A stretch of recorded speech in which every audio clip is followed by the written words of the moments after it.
శివాయ గురవే నమః. జ్ఞానక్షం యూట్యూబ్ ప్రేక్షకులందరికీ కూడా స్వాగతం. మీరు ఎప్పుడైనా కూడా ఏదైనా ముఖ్యమైనటువంటి పనుల మీదన వెళుతున్నప్పుడు, ఉద్యోగం కోసం కావచ్చు, పెళ్లి కోసం కావచ్చు, ప్రేమకి సంబంధించినటువంటి విషయాలు కావచ్చు, లేకపోతే ఏవైనా కూడా పనులు కావచ్చు, అలాగే ఏదైనా కూడా ప్రత్యేకమైనటువంటి కోరిక గనక ఉన్నట్లయితే, ఏదైనా కూడా మనస్సంకల్పం ఏదైనా కూడా బలంగా ఒక దాని మీద ఉన్నట్లయితే కనుక అది నెరవేరుట కొరకు నేను ప్రతిరోజు కూడా మీరు జపం చేసుకునేటువంటి ఒక మంత్రం చెప్తాను. ఈ యొక్క మంత్రంలో విష్ణువు, అలాగే పరమేశ్వరుడు, అలాగే దత్తాత్రేయ స్వామి వారు, ఈ యొక్క ముగ్గురు దేవతలు కూడా ఈ యొక్క మంత్రం ద్వారా మేలుకొంటారు. అంటే ఈ యొక్క మంత్రం ద్వారా వాళ్ళ యొక్క అనుగ్రహం పొందేటువంటి విధంగా ఈ యొక్క మంత్ర సాధన అనేటువంటిది సహాయపడుతుంది. మరి ప్రతిరోజు కూడా ఉదయం పూటన మీరు ఏం చేయాలి అంటే, స్నానము అన్నీ కూడా ఆచరించిన దాని తరువాత శుచిగా శుభ్రంగా ఈ యొక్క మంత్రాన్ని కనీసం ఒక 108 సార్లు ఈ యొక్క మంత్ర జపాన్ని చేయండి.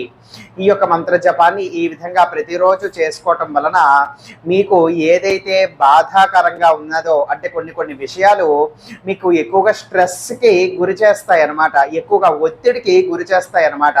అటువంటి బాధ, ఒత్తిడి ఇవన్నీ కూడా మీ యొక్క జీవితాల్లో నుంచి తొలగించి మీరు కోరుకుంటున్నటువంటిది మీకు లభించేటువంటి విధంగా ఈ యొక్క ప్రకృతి నుంచి మీకు సహాయం అందుతుంది.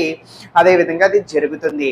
అలాగే మీరు ఏదైనా కూడా ముఖ్యమైనటువంటి ఇంటర్వ్యూకి వెళ్తున్నారు, లేకపోతే ముఖ్యమైనటువంటి వ్యవహారం కోసం వెళ్తున్నారు, ముఖ్యమైనటువంటి ఏమన్నా కూడా పనులు జరగటం కోసం వెళ్తున్నారు అని అంటే కనుక అప్పుడు కూడా ఒక్కసారి వెళ్ళే ముందు ఇంట్లో ఖచ్చితంగా ఈ యొక్క మంత్రజపం చేసుకుని వెళ్ళండి.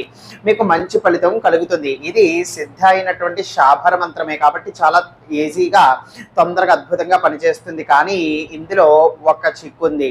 చాలా చిన్న విషయాలకి, చిన్న వాటికి ఈ యొక్క మంత్రం సహాయం అనేటువంటిది మీరు కోరుకోకూడదు, చెయ్యకూడదు. అంటే మరీ ఆకతాయితనంగా చిన్నవి అని అంటే కనుక ఇది ఇలా ఒకసారి చేద్దాము, ఇది చేస్తే ఏమవుతుందో చూద్దాము, జరుగుతుందో లేదో చూద్దాము అని చెప్పి అవసరం లేనటువంటి వాటికి కూడా ఈ యొక్క మంత్రం అనేటువంటిది ఉపయోగించకూడదు.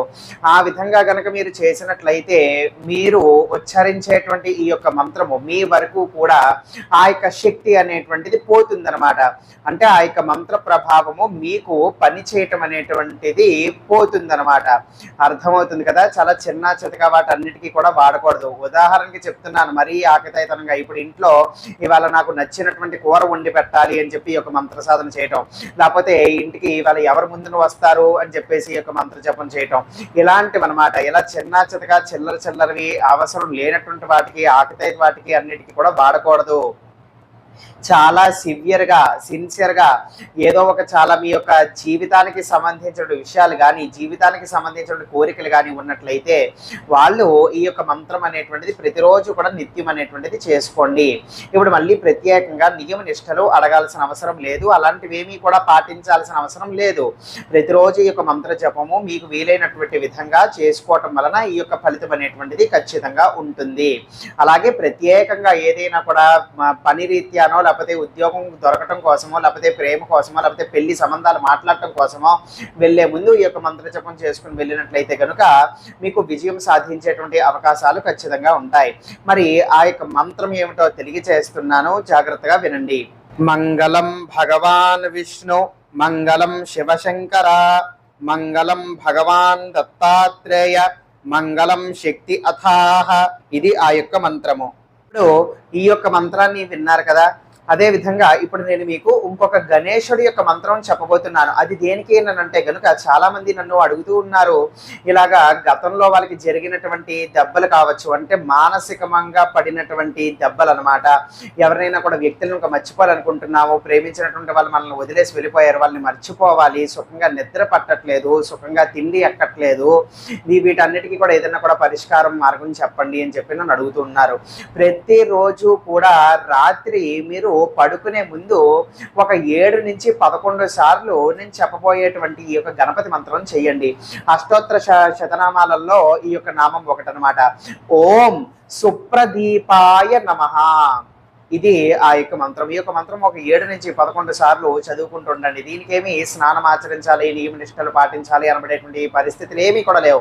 మంచం మీద కూర్చొని కూడా మీరు జపం చేసుకోవచ్చు, పడుకుని కూడా మీరు జపం చేసుకోవచ్చు. ఈ యొక్క మంత్రాన్ని జపం చేస్తున్నట్లయితే ప్రతిరోజు కూడా రాత్రి సమయంలో మీరు పడుకునేటువంటి సమయంలో మీకు ఉన్నటువంటి బాధాకరమైనటువంటి సంఘటనలు, స్ట్రెస్, యాంగ్జైటీ, ఓవర్ ఎక్సైట్మెంట్, మానసికమైన ప్రెషరు, మర్చిపోలేక సతమతమయ్యి మీరు గురవుతున్నటువంటి ఒత్తిడి, ఇవన్నీ కూడా మీకు దూరం అయిపోతూ ఉంటాయన్నమాట. ప్రతిరోజు ఈ విధంగా చేస్తే ప్రశాంతంగా నిద్రపడుతుంటుంది, ప్రశాంతంగా తిండెక్కుతూ ఉంటుంది.